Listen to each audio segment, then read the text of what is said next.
Closing in on the budget deadline in Lansing, are we headed for a shutdown? Plus, more questions on Capitol Hill.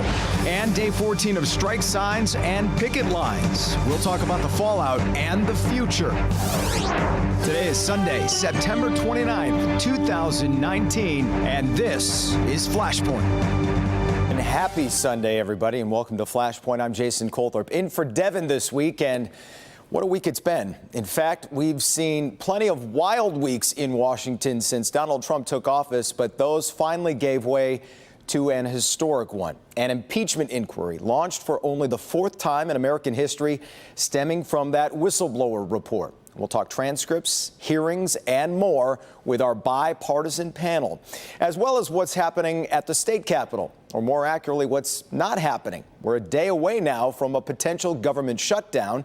The governor has told employees that shutdown will be avoided, but can she deliver a deal?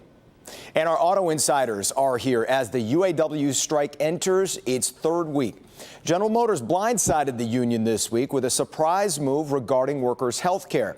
But has that brought both sides closer together or pushed the union to dig its heels in even more? Plus, thousands of people will take to the streets in 2 weeks for Illinois' March for Hope. We'll talk about all of that this morning on Flashpoint.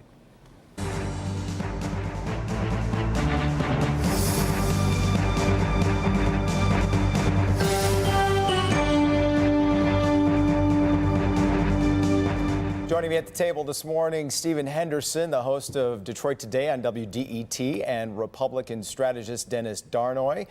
Zoe Clark is the program director at Michigan Radio, and of course, former Congressman and Senate Majority Leader Mike Bishop. Good morning, everybody. Boy, what should we talk about? There's not much going on. Low key. The quick recap, I guess, the whistleblower complaint we'd heard about, we finally get to see. It leads to a rough transcript of a phone call, and then some hearings, and now we're talking about more hearings, more subpoenas.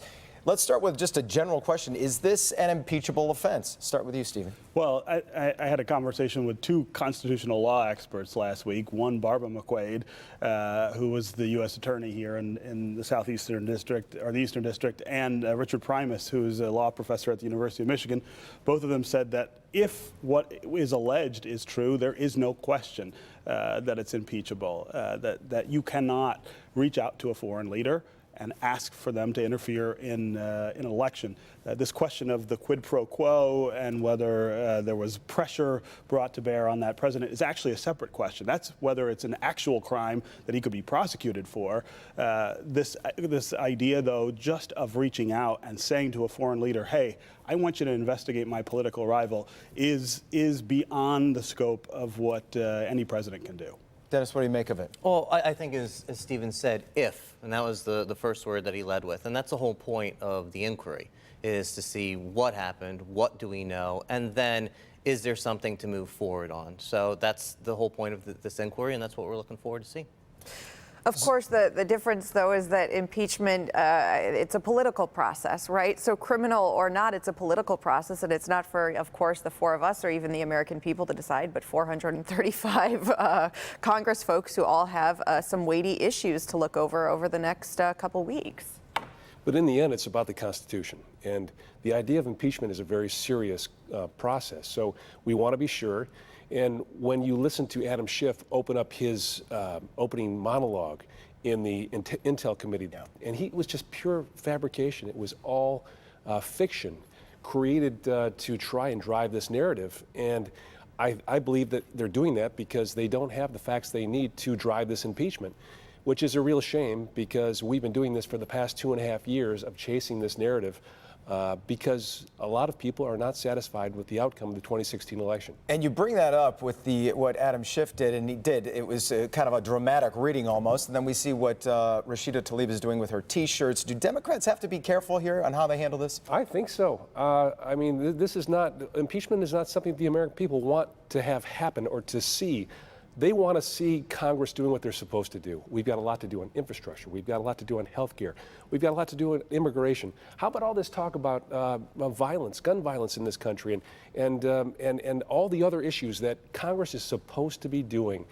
and they're not doing a single thing on issues that are important to the American people. Although I've heard many folks in D.C. and out say even if this impeachment inquiry wasn't out there, do we really think that gun control, do we really think that some kind of bipartisan plan on immigration was going to come out of D.C.? I don't think that necessarily because D.C. is wrapped up in this right now that we would actually see policy coming out of that town. It'd be nice to see them try. Well, we have seen it. We have Sure. seen it come out of the House, though, right? The Democratic House has passed all kinds of gun reform legislation that the Senate refuses to take up. They've moved ahead on some health care things that Mitch McConnell says he won't even introduce on the floor. It's not Democrats who are in the way of policy making in Washington. It's the president and the Republican-controlled Senate.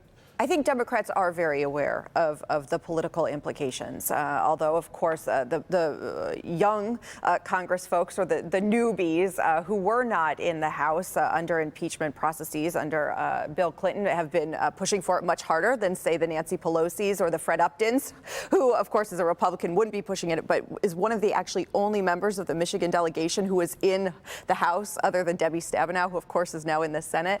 But I think Nancy Pelosi this week came out finally and said, this is what we're going to do, and she is ready to take on these political issues. And I think the past 2.5 years has shown that there had been a lot of caution, and now there feels like there is this shift among the American people. Polling has come out that said actually folks are in favor, at least the inquiry right now. To Jason's point about Rashida Tlaib marketing a T-shirt based on impeachment. Oh, Nancy Pelosi wishes that was not happening right now. And Adam Schiff's monologue, as Mike talked, Democrats are coming across as spiking a football before they've even crossed the end line. And I do think that they run a PR risk of looking too smug and taking the country in a direction that not a majority of people support as of yet. I reached out to a couple of Trump voters and Trump supporters this week, or recently, and just said, what is your take on this week? And I was kind of surprised to hear part one. Well, it's clear that Democrats are going to do anything to take down this president. They just will not accept what happened with the last election. And the second part I heard, what was interesting is, did he go over the line? Maybe a little bit, sure, but who hasn't in that office before? And I was just wondering, how do you think this is going to play in the next election, or how is this going to affect his base at all? Not all Democrats feel this way. I believe that there's a far left extreme of the party that wants to do anything they can to remove this president.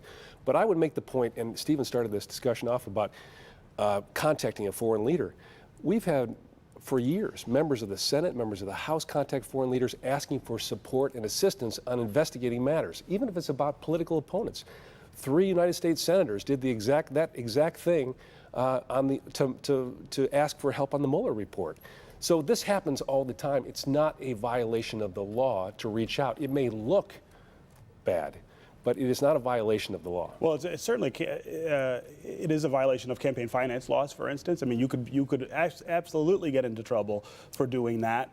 Connect those dots, though. I want to figure out how that works, because I don't see the violation there. Well, you call the leader of another country and say, I want you to investigate my political rival, specifically my political rival, the person who's going to run against me in the next election. That's not what those U.S. senators were doing with the Mueller report. That is not at all analogous. That's the president kind of, But they are political I know rivals. you are, but what am I? Which is kind of his response to everything. There's no substance to that. There has not been another leader of this country who's done this kind of thing. Now, again, I mean, I think you've got to go through the process and determine exactly what he did, and there should be evidence and testimony and all of those kind of things. But if in the end it's true that he did that, then there's no question that it's impeachable. And the concerning thing, too, for some folks is not so much maybe even the call, but the fact that this conversation was taken, put it on a secure server, of course, that is only meant for things that have to do with national security. It appears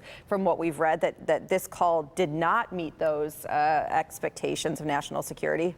You have the U.S. envoy to Ukraine now resigning, Volker, and so it seems that this is not just necessarily about is it a quid pro quo or not, but that there seems to have been some kind of idea of, and I want to be careful about the word cover-up, but that there was an implication from folks around him who knew very quickly this did not appear to look okay. Whether it's legal or not legal, the appearance was enough for them to want to push this phone call or the transcript away from the eyes of the American people. I want to get a couple thoughts on what's happening at the state capitol, by the way. We're not really in danger of a shutdown, it would appear, but all quiet on the Capitol front this weekend. Is that good? You've been through these wars, Mike. Is that a good thing or bad thing? I think it's great that you have ideas on the table, and I think it's great. I've met the two leaders of the Michigan legislature, Lee Chatfield and Mike Shirkey. They're great leaders, and they've done a great job in this budget. And I see this thing moving forward in the way that the governor's going to have to sign something, and I hope that we see some unification by it. What's she doing this weekend? Well, I was going to say it may be quiet in Lansing, but it is not quite at the governor's residence or in the Romney building. She is there with her budget director. Because look, along with the line item vetoes that we know are going to happen tomorrow on Monday, there likely also will be signing statements, of where she can actually put out here's why or why not. And there are 16 budgets, so they are spending quite a time. Quick thoughts on the budget, guys. I look at it as a statement for Governor Whitmer. The legislature gave her very few hours to work with. She's got to come back with a response that says this isn't acceptable. We need to do the budget better in future years, and that's going to be through the line item veto and through moving things around administratively.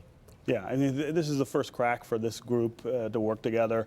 It's, Democratic governor, Republican legislature. It was going to be ugly the whole time. I think in the end, we came out with something that both sides can walk away and say, we got some of what. Yeah. And there will not be a government shutdown. That's right. And that's the important thing. I don't think anybody wants that, especially when we heard construction projects would be put on hold. My thanks to the roundtable this morning. I think we could have done this for a couple of hours this morning. Oh, we're going to continue to. Yeah, well, off the air. When we come back, the latest on the GM UAW strike. We're back after this.